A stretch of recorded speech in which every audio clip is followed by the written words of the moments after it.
Becky Roth is running from cancer and leaving it behind. Recently, she ran a half marathon in her best time ever. I'm not going to lay down and let it take me.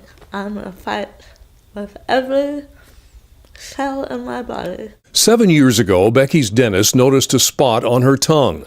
Dr. Brian Bell from Providence Cancer Center removed that spot and 2 more over the next 5 years. In 2010, a new tumor appeared. This time, the biopsy was positive for oral cancer.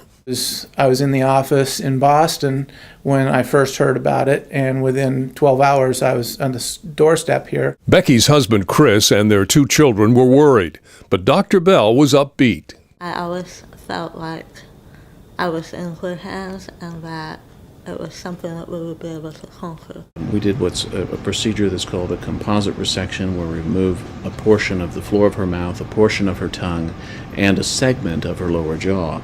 For her surgeries, 10 inches of bone had to be harvested from both her left and right fibula to reconstruct her jaw. Her orthopedic surgeon said she'd never run again. Well, so I thought, I'm going to prove you wrong.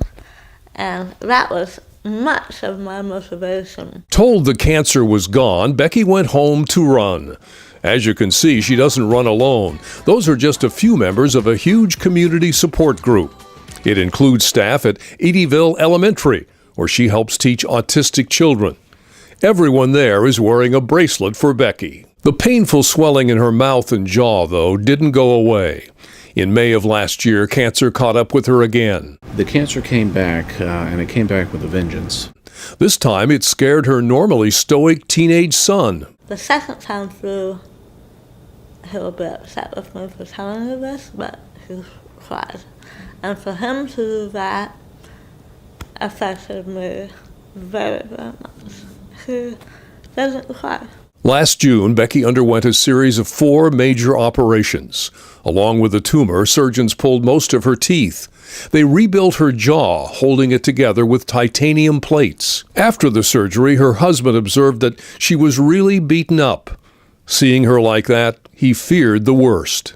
All I needed to see was her eyes, and her eyes showed me that she was still there. I actually saw it in life that a positive attitude does help with physical healing. Cancer-free now for 1 year, Becky is inspiring others in the Relay for Life. She knows her cancer could come back. It already did once. Since it strikes 1 of every 4 people, she'd rather it be her. I look at my family of 4, and I think if I'm the one, and I can keep them from having it, I'll do it any day. Dr. Bell calls Becky the most courageous patient he's ever known. Boy, she has triumphed through this, and I've rarely seen that kind of spirit. Her motto is right there, on her bracelet. Say I won't, and I will.